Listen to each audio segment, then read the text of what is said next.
欢迎来到 TGN Star News 频道，请订阅频道，所以大家不要错过当天最热门的新闻。我们今天的时事通讯包括以下内容：王鹤棣打落手机事件全景解析，当私生边界失控，艺人反击是否越界？在流量时代的娱乐生态中，艺人与粉丝之间的距离正在被不断压缩，甚至扭曲。4月6日，一则关于王鹤棣的突发事件迅速引爆舆论，王鹤棣打掉私生饭手机话题强势登顶热搜，不仅引发娱乐圈广泛关注，更将私生饭这一长期存在却难以根治的问题再次推上公众审视的聚光灯之下。这不仅仅是一场简单的冲突，而是一场关于隐私权、公共人物边界、粉丝文化异化以及法律尺度的多重博弈。根据现场流出的视频与多方信息交叉验证，当天王鹤棣结束一场非公开篮球活动后，在离场过程中遭遇多名私生饭围堵。与普通粉丝远距离拍摄不同，这些私生饭的行为明显具有侵入性与持续性。有人将手机贴近其面部不足1米，多次使用闪光灯近距离拍摄，在艺人尝试遮挡后仍持续跟拍，跟随移动路线形成半包围状态。在第一次挥手阻挡未果后，王鹤棣选择直接出手，将其中一部手机打落。随后，他在安保人员护送下迅速离开现场。这一动作成为整个事件舆论分裂的核心引爆点。如果仅从单一事件看，这似乎只是一次突发冲突，但事实上，涉事人员并非偶发跟拍，而是长期跟踪的职业私生行为模式的升级。业内人士指出，如今的私生行为早已从早期的蹲点偷拍，演变为更系统化的侵扰。长期蹲守艺人住所与酒店，跟车、尾随航班，掌握行程，非法获取隐私信息，通过偷拍视频、音频进行交易变现，私生经济的隐秘链条。部分法律专家指出，这类行为背后往往存在一个灰色市场，偷拍素材被包装成独家，在小众社群或地下渠道出售，利用粉丝心理进行溢价交易。这种商业化操作使得私生行为从个人偏执行为逐渐演变为一种带有盈利目的的侵权产业链。围绕打落手机这一动作，舆论迅速分裂为2大阵营。支持派，这是必要的边界反击。大量网友认为，王鹤棣的行为属于面对持续侵扰的本能防御，已经贴脸拍了，这还不反击要等什么？这不是粉丝，这是骚扰者。艺人也是人，不是被无限消费的公共资源。更有观点指出，在法律执行存在滞后性的情况下，艺人的及时反应，某种程度上成为自我保护的最后防线。反对派可能触及防卫过当，另一部分声音则更加理性甚至审慎。若手机损坏，是否构成财产损害？是否存在防卫过当的法律风险？公众人物是否应更克制行为？法律界人士普遍认为，判断关键在于是否存在紧迫不法侵害，以及反击是否明显超过必要限度。如果认定私生行为已构成侵权甚至骚扰，那么反击具备正当性；但若行为被认定为过激，则可能产生新的法律纠纷。事实上，这并非王鹤棣首次遭遇私生困扰。在此前的酒店窃听事件中，他已通过法律手段起诉相关人员，并索赔50万元。这一案件在业内被视为艺人维权的重要案例之一。也正因如此，此次打落手机事件被部分业内人士解读为长期高压骚扰下的情绪积累与边界爆发。双引号。事件发酵后，王鹤棣全球后援会第一时间发布声明，明确3点立场：坚决抵制私生行为，呼吁理性追星，尊重隐私，支持通过法律手段追责。这一表态与近年来粉圈逐渐去私生化的趋势相吻合。值得注意的是，越来越多理性粉丝开始主动与私生划清界限，甚至形成反私生联盟式舆论共识。娱乐产业分析师指出，这类事件频发，背后是多重结构性问题。一、流量驱动的曝光焦虑，艺人需要曝光，但过度曝光又带来隐私风险。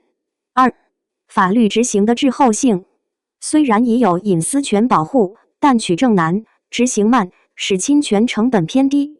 三、平台监管不足，部分偷拍视频在社交平台流通，客观上助长了市场需求。多位法律与传播学专家给出了相对中立的分析。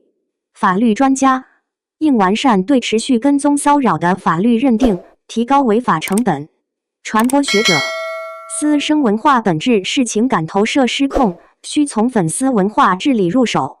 娱乐产业观察员，艺人反击可以理解，但更需要制度化保护，而非个体对抗。此次事件之所以持续发酵，是因为它触及了一个核心问题：在公众人物与私人个体之间，边界究竟在哪里？一部分人认为，明星享受流量红利，就必须接受更高程度的曝光；另一部分人则强调，隐私权是基本人权，不应因职业被剥夺。而私生行为正是这一矛盾最极端的体现。事实上，王鹤棣的这次行为并非孤立，而是近年来娱乐圈反私生趋势中的一个缩影。一、多位艺人曾公开反击私生，有艺人在机场被贴脸拍摄后直接怒斥对方，有人选择报警处理跟车尾随，甚至有艺人公开曝光私生账号与行为路径。这些案例共同说明一个趋势：艺人正在从被动忍受转向主动设立边界。二、维权方式的三种路径。业内普遍将艺人应对私生的方式分为三类：法律型，通过起诉、报警等方式解决，如王鹤棣此前窃听案；舆论型，发布声明、曝光行为，借助公众压力；现场反应型，如本次打落手机，属于即时应激反应。而争议最大的，恰恰就是第三种。从法律角度看，本次事件的核心不在是否打手机，而在三个判断标准：一、是否存在现实且紧迫的侵害。私生行为如果满足以下条件，可能构成侵权甚至违法：持续跟踪、近距离骚扰、使用强光、设备干扰、侵犯肖像权与隐私权。若成立，则王鹤棣的反应具备正当防卫前提。二、行为是否必要且适度。法律强调必要限度，挡开手机通常被视为合理，打落手机需判断力度与后果，若造成损坏可能涉及民事赔偿。三、举证难点，现场环境与主观状态。此类案件最难的部分在于，如何证明骚扰程度，是否存在视频完整记录，艺人当时是否处于紧急状态。因此，很多类似事件往往停留在舆论层面，而非进入司法判决。从心理学角度看，私生饭并非简单的喜欢，而是一种失控的情感投射。一、亲密错觉机制。部分粉丝会产生一种认知偏差：我了解他很多，所以我离他很近。双引号，这种错觉会驱动他们不断突破现实边界。二、独占欲与信息焦虑。私生饭往往追求独家信息、私密影像，比普通粉丝更接近偶像。这种心理与社交媒体时代的信息优越感密切相关。三、群体强化效应。在小圈层中，私生行为可能被合理化，甚至被视为忠诚的表现。这也是为什么私生行为难以通过单一事件遏制。尽管数据显示超过88%网友支持王鹤棣，但深入观察可以发现，舆论并非单一结构，而是呈现明显分层。第一层，情绪共鸣型，强烈谴责私生，支持艺人反击，强调人权与尊严。第二层，理性审视型，支持反私生，但对行为尺度提出质疑，强调法律优先。第三层，规则主义者，认为公众人物应更克制，担忧行为示范效应，强调以法治替代情绪。